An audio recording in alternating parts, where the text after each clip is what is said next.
I will see you guys in the dark.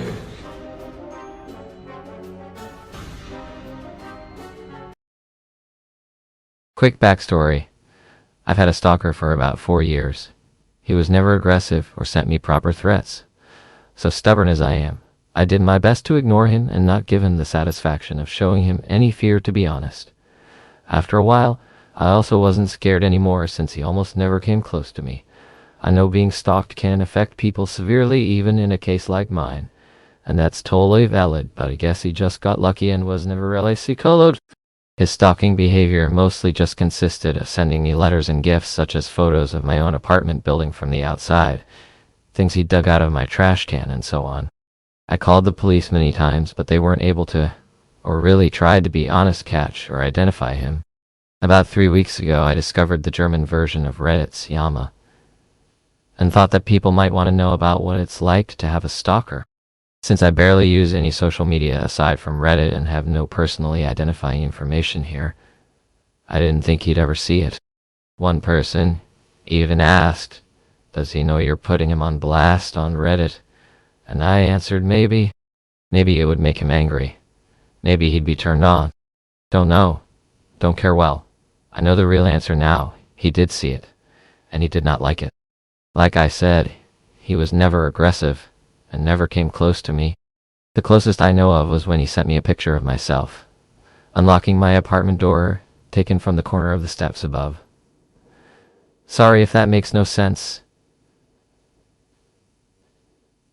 I'd take hours to explain it, but I consider myself a pretty vigilant person.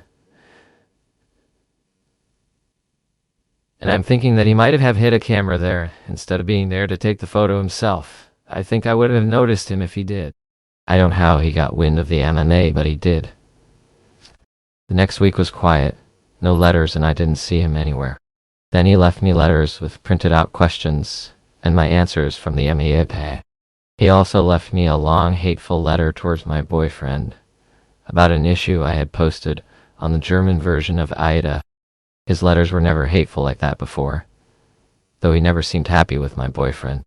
He wrote about how I should share the spotlight with him since I got so much attention. Thanks to him, a few days later, I got a gift. But this time he didn't leave it in my mailbox or at my car like he usually did. No. This time he left it inside the apartment building right in front of my door. I didn't take it inside my apartment but opened it outside.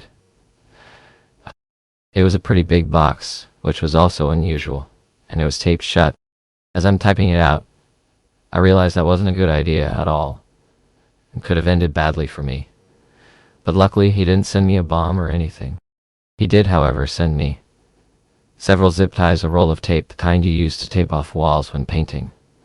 Nothing you could use to restrain someone, a TV remote with most buttons, picked off a pack of band-aids, with a few used ones, not actually just made to look that way according to the police, and a framed picture of me. I could tell the picture was taken a few days ago, and my boyfriend was next to me but cut out of the photo. The frame was shattered and the package was full of glass shards, clearly more than just what could have fallen out of the frame, and they were also intentionally put inside the crumbled newspaper that was stuffed in there to keep it all in place. I called the police right away and gave it to them. They were more concerned this time, finally, thanks, and told me they'd send patrol cars more frequently. He didn't show up or leave me any letters, gifts for about another week and a half. But 8 days ago, it started again. I found letters in my mailbox where he wrote about how he wasted his time on me, how I haven't been appreciating his effort, how he was wrong about me being special. 5 days ago, I left my apartment in the morning and heard a crunch sound as I stepped on my doormat. He put broken glass under it in the night. I went off to work because I was in a hurry and was just going to make my boyfriend call the police. But then I found my car had also been vandalized.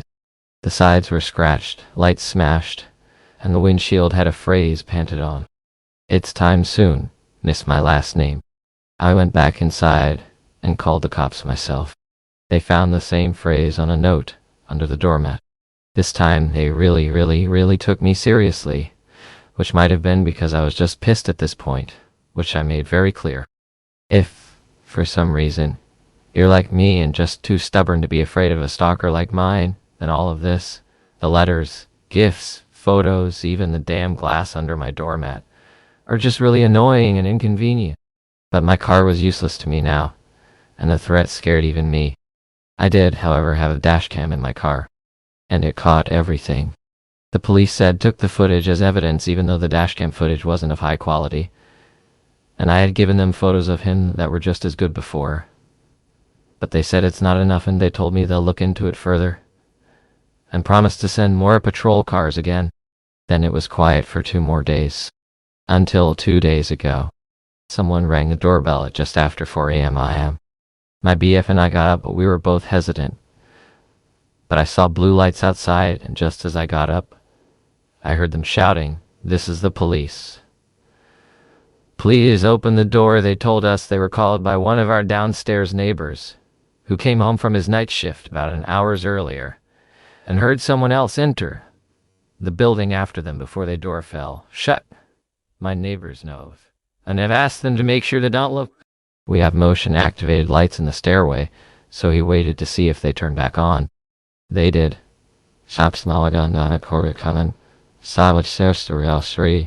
Then he saw a middle-aged man walk upstairs. Above this neighbor are only me and my boyfriend, and a single mom with 3 kids who probably won't be getting any visitors at 3 a.m. So he called the police. They came and found my stalker 1/2 floor above me on the stairs. He should have been able to see the cop cars since there's a little window up there, and they had their lights on, but he either missed them or wanted to get caught. They found a pocket knife on him, and he confessed to being my stalker right away. He's finally caught. They got him. It took 4 years, a provocative Reddit post, and one very vigilant and caring neighbor. But he's finally done. For now, at least. He's facing several charges, and I've collected every single piece of evidence over the past 4 years. I don't know what kind of outcome I can expect, but for now I've finally got some peace. So this is a very long story. My old middle school does this thing called a candygram, and you pay for a note and a candy to be delivered to a friend. This was usually during the holidays and fundraising season, and overall, I never really got one. Yeah, I have plenty of friends, but what kind of middle schooler is going to pay $5 for that kind of stuff? Halloween of 2022, I was in my first class of the day. Advisory? And like every other year, they were passing out these candygrams. Imagine my surprise when one was given to me. I initially assumed it was from my best friend, and that he just wrote something stupid. Nope. Instead, it just said, "You are cute, love, anonymous." I was elated. Nobody ever had much interest in me at that point, and the thought of someone going out of their way and spending money on me was very flattering. I show my friends an advisory, and then move on to the next class. Except this time, someone knows who Anonymous may be. They say this girl in their advisory has a massive crush on me, but they won't tell me who. After a bunch of guessing, I settle on one person. Her name is Trisha, and she is a friend of a friend. Up to that point, I had only talked to her once during a gym period, and I had to be reminded of what she even looked like. The day goes on and we have a Halloween assembly. Everything is normal. On my way out of the gym, I look behind me to see if any of my friends are nearby, and lo and behold, Trisha is standing behind me. The reason I remember this so vividly is because she slipped on a purge mask as soon as we made eye contact. I sound like a bad horror author, but I shit you not. That is what happened. Needless to say, I ran away and did some legendary trick-or-treating that night. The next day I opened my locker to a pink folded-up piece of construction paper. It is a poem. Roses are red, violets are blue, you are for me, and I love you. Secret lover. I'm looking at it as I type this right now. I run over to my friend and we are both bent over laughing, because, what the hell? The next weeks I have about 2 notes in my locker every day. But here are the worst. I watch you at your house because I can just imagine how our house would look like when we are married. Your feet probably smell amazing. From the watcher? Shaz never even been near my feet. You smell nice. Never been within 10 feet of this girl. Hi love, it's me. I love you, have a nice day. Stalker? Why would you call yourself Stalker? I apologize for the creepy ones. She knows she was doing something weird. I'm sorry, baby boy. I just love you so much and need to be with you. Stalker. I'm a girl, always have been. These are all word for word, and I'm staring at the pile of them right now. She kept switching sign-offs to either the Watcher, Secret Lover, Anonymous, and Stalker. Why would you ever call yourself a stalker? Most times my friends would see her slip the notes into my locker during passing period. And once I even saw her do it myself. In about a week all my friends now, every detail of this fiasco. And they all found it pretty funny. Honestly, I did too. Remember that friend of a friend? Well, her and I are very close. She lives within 5 minutes walking distance of my house. She said when her and Trisha were hanging out, she kept bringing me up and asking questions about my family. Then she asked if my friend would show her my house. My friend insisted that she wouldn't, but Trisha was persistent. No matter how many times she said no, Trisha would ask and ask. My friend never did tell her my address, and she kicked Trisha out of her house. That same friend added me to a Google document that Trisha's friend group used to talk throughout the school day, and every single thing was about me. What I was wearing that day, who I was walking with, and how Trisha and I would make such a good couple. Trisha even wrote down my mom's license plate numbers in the doc. I wish I had screenshots, but even if I did, I don't have that device anymore. Mind you, I was 12 at the time this was all happening, so I was very stupid, and I make my presence known in the doc. I don't exactly remember what I said, but it was something along the lines of what the hell. I add my best friend to the document, and he starts putting on a performance, claiming that we are a couple, and Trisha needs to back off. Trisha says sorry, and it is all quiet for a few days. I go back to the doc to see if anything else has happened. But now it's just Trisha and I in it. She tells a story of how she was up all night crying while writing me an apology love letter, and how she threw it in a fire. I have no clue why she felt the need to share all of this. Now I decided I was going to the counselor. I'm sad to admit that, up to that point, I thought it was all really entertaining. But something about her burning things fucked with me. After I tell this whole tale to the counselor, Trisha gets pulled out of class. But guess what? They didn't delete the document. I'm still baffled that all she got was a reprimand, but was still left with a way to contact me. She says a bunch of weird shit that I have blocked out at this point. But I remember her saying that when they said my name during her getting in trouble, if you can even call it that, she had a huge pit in her stomach. Needless to say, I removed myself from the doc and didn't give her any more attention. Mind you, throughout this whole thing, I had never spoken to her in person. She continued to stare at me during lunch the rest of the year, and ask people really weird questions about me. But thankfully that has stopped now we are in high school. I occasionally see her in the halls, and I just walk as quickly as I can past her. This story happened in Ohio in the 80s. I was a teenager long before cell phones existed, living with my parents near Columbus. I don't know when the first time he saw me was, but the first time I saw him was through our kitchen window. We had a pop-out greenhouse window, and it was late at night. I was getting a glass of water.